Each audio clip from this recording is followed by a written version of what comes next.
목요일 아침 우리 레위기 말씀을 함께 살펴보겠습니다. 오늘은 23장 15절부터 25절의 말씀입니다.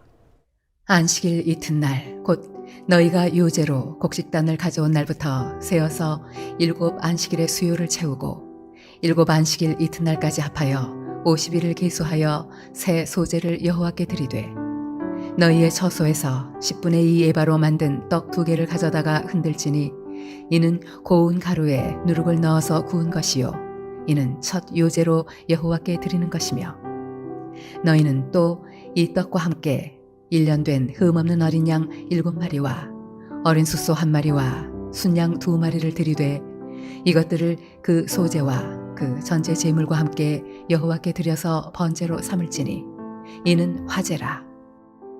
여호와께 향기로운 냄새며 또 순염소 하나로 속죄제를 드리며 1년 된 어린 순양 2마리를 화목제물로 드릴 것이요 제사장은 그 첫 이삭의 떡과 함께 그 2마리 어린 양을 여호와 앞에 흔들어서 요제를 삼을 것이요 이것들은 여호와께 드리는 성물이니 제사장에게 돌릴 것이며 이날에 너희는 너희 중에 성회를 공포하고 어떤 노동도 하지 말지니 이는 너희가 그 거주하는 각처에서 대대로 지킬 영원한 규례니라. 너희 땅의 곡물을 벨 때에 밭 모퉁이까지 다 베지 말며 떨어진 것을 줍지 말고 그것을 가난한 자와 거류민을 위하여 남겨두라. 나는 너희의 하나님 여호와이니라. 여호와께서 모세에게 말씀하여 이르시되 이스라엘 자손에게 말하여 이르라.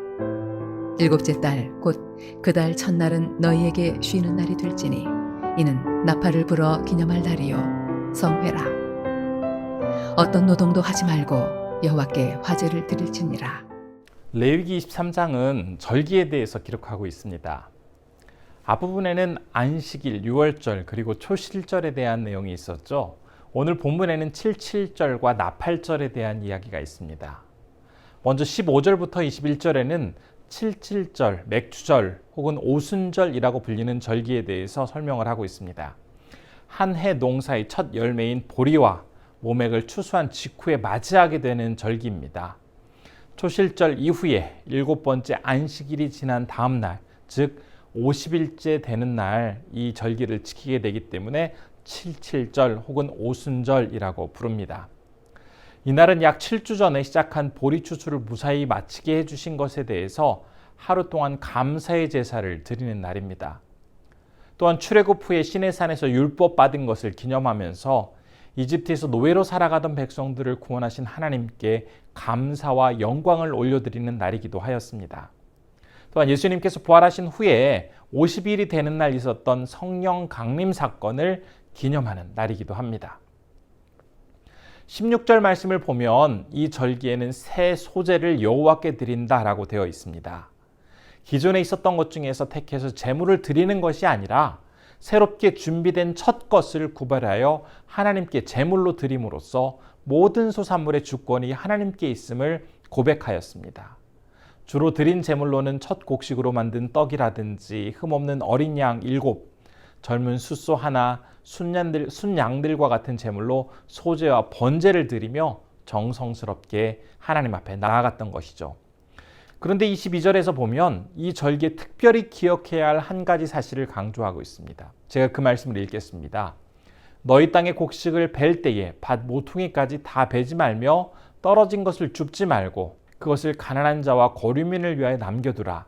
나는 너희 하나님 여호와이니라. 이 절기가 단지 하나님께만 나아가는 그러한 시간으로서의 의미가 있었던 것이 아니라 곡식을 벨 때에 밭 모퉁이 끝까지 베지 말도록 함으로써 이웃을 돌아보고 가난한 자와 거류민을 위한 날이었음을 함께 강조하고 있는 것을 볼 수가 있습니다. 가난한 사람들을 보호하기 위해서 마련된 이 규례를 풍성한 은혜의 상징인 77절과 함께 언급함으로써 하나님의 은혜를 입으며 살아가는 사람은 동시에 은혜를 흘려보내는 통로가 되어서 다른 사람에게도 그 은혜가 이를 수 있도록 해야 한다는 사실을 이 말씀은 강조하고 있는 것이죠. 만일 우리에게 하나님께서 물질적으로나 상황적으로 은혜를 더해 주심으로써 우리가 여유를 누리며 살아갈 수 있게 되었다면 그 사람은 하나님께 감사를 표현하는 자세를 가져야 함과 더불어서 가난하고 어려운 주위 사람들을 생각하고 섬기는 모습이 있어야 한다는 사실을 이 말씀을 통해서 우리가 꼭 기억했으면 좋겠습니다.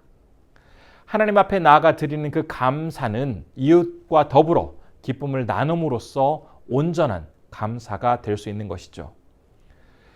그리고 지금 살펴보고 있는 77절, 맥주절, 오순절이라고 불리는 이 절기와 관련하여서 우리가 꼭 한 가지 기억해야 할 중요한 가르침이 있습니다. 이 절기는 앞서 있는 절기인 초실절과 7주의 간격이 있습니다. 그런데 이 기간은 이스라엘 백성들에게는 정말 중요한 시간이었습니다. 초실절에 처음 익은 보리단을 베어서 예루살렘 성전에 바친 후에 49일이 지나가는 동안에 비구름의 북서풍과 사막의 건조한 남동풍이 수시로 이 지역에 불어오게 되었습니다. 그 시기에 꽃봉오리가 올라가기 시작하는 올리브에게 있어서는 그것이 잘 자라기 위해서 건조한 남동풍이 필요하였고, 반대로 막 피기 시작하는 그 밀 이삭이 잘 연글기 위해서는 습한 북서풍이 불어야 했었습니다. 만일 적절하게 바람이 불지 않으면 어느 하나는 커다란 피해를 보게 되었던 거죠. 하나님께서 적절한 비와 바람을 보내주셔야만 올리브도 밀도 풍성한 열매를 맺을 수 있었던 것이 바로 이 기간이었던 것입니다. 그래서 이스라엘 사람들은 이 기간을 철저히 하나님 앞에 엎드리며 기도하며 하나님께서 좋은 것들로 허락해 주시기를 간절히 기도하였고, 마침내 7주의 시간이 흘러 놀랍게 역사하신 하나님의 은혜를 이제 두 눈으로 확인하게 되었을 때 기쁜 마음으로, 감사한 마음으로 하나님 앞에 제사를 드릴 수 있었던 것입니다. 동일하게 신약 시대에도 예수님께서 부활하신 뒤에 49일이 지났을 때에 마가의 다락방에 모여 기도하던 사람들에게 성령이 임하는 놀라운 사건을 그들이 경험하게 됩니다. 예수님께서 십자가에서 달려 돌아가시고 부활하신 이후에 모든 것이 끝났다고 포기하지 않고 마가의 다락방에서 함께 모여서 기도하며 이 초실절과 7.7절 사이에 49일을 믿음으로 지냈던 그 사람들에게 놀라운 오순절 성령 강림 사건을 경험할 수 있는 은혜가 주어졌던 것이죠. 우리의 삶에서도 초실절과 7.7절 사이에 이 기다림의 시간, 철저히 하나님께 엎드려 주님의 인도하심을 구해야 할 그때가 있습니다. 인간적으로 생각해도 풀 수 없는 여러 가지 어려움들, 오직 하나님의 도우심과 인도하심으로만 해결될 수 있는 그 시간에 우리는 철저히 하나님께 내 자신을 맡기고 주님만을 바라보며 나아가게 될 때 하나님께서는 우리에게 감사와 기쁨의 시간을 반드시 허락해 주신다라는 사실을 오늘 말씀을 통해서 우리의 마음속에 분명히 새기는 시간을 갖도록 해야 할 것입니다. 다음으로 본문에 있는 또 다른 절기는 23절부터 25절까지에 나와 있는데요. 바로 나팔절에 관한 이야기입니다. 이스라엘 백성들은 새해를 맞이하면서 나팔을 불며 기념을 하였습니다. 이 시기는 종교력으로 7월인데 7월 1일에는 나팔절, 10일에는 속죄일, 15일에는 초막절, 이렇게 여러 절기가 모여있는 시기가 바로 종교력 7월이었습니다. 일반적으로 나팔을 분다라는 것은 새로운 것이 찾아왔음을 알리는 그런 역할을 합니다. 또한 동시에 전투를 위해서 백성들을 불러 모을 때도 그러한 신호로 나팔이 사용되었고, 또 신약시대에는 복음 혹은 예수 그리스도의 재림을 상징하는 도구로서 나팔이 의미되기도 하였습니다. 데살로니가전서 4장 16절과 17절은 이렇게 기록되어 있습니다. 주께서 호령과 천사장의 소리와 하나님의 나팔 소리로 친히 하늘로부터 강림하시리니 그리스도 안에서 죽은 자들이 먼저 일어나고 그 후에 우리 살아남은 자들도 그들과 함께 구름 속으로 끌어올려 공중에서 주를 영접하게 하시리니 그리하여 우리가 항상 주와 함께 있으리라. 사람들은 이 절기에 울려 퍼지는 그 나팔 소리를 들으며 새로운 한 해의 시작과 함께 동시에 다시 오실 예수 그리스도에 대한 믿음을 더욱 확고히 할 수 있는 그러한 시기로 이 나팔절의 시간을 보낼 수가 있었던 것입니다. 오늘 우리는 두 절기에 대해서 살펴보았습니다. 하나님에 대한 확고한 믿음을 가지고 어려운 이웃과 함께 인생의 초실절과 7.7절을 인내하며 기다리는 그 성도의 모습이 얼마나 값진지를 알 수가 있었고, 또한 나팔절에 울리는 그 나팔 소리처럼 승리의 나팔을 불며 다시 이 땅에 오실 예수 그리스도를 진심으로 기대하며 살아가야 한다는 사실을 다시 한번 생각해 볼 수가 있었는데요. 진심으로 바라기는 오늘 하루 우리 성도님들의 삶 속에 주님이 허락하시는 그 7.7절의 감사의 제목과 나팔절의 승리의 기쁨이 충만함으로써 이 하루 복되고 기쁘게 살아가시는 우리 성도님들 되시기를 진심으로 축복합니다.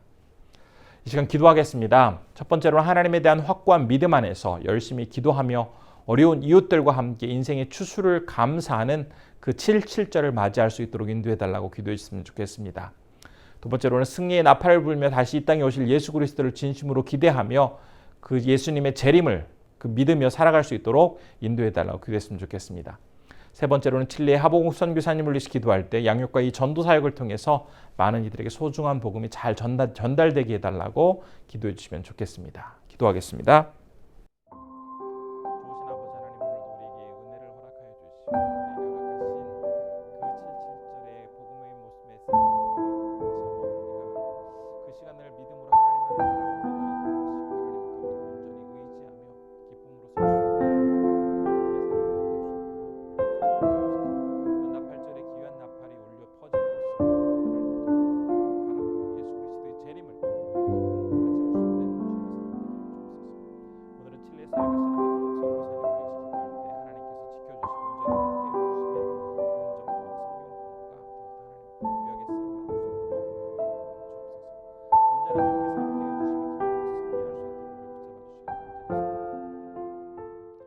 좋으신 아버지 하나님, 우리에게 평강을 허락하여 주심에 감사드립니다.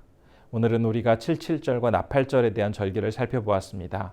7.7절이 하나님께서 허락하시는 추수의 기쁨으로 나아가는 복된 절기였음을 다시 한번 기억해 봅니다.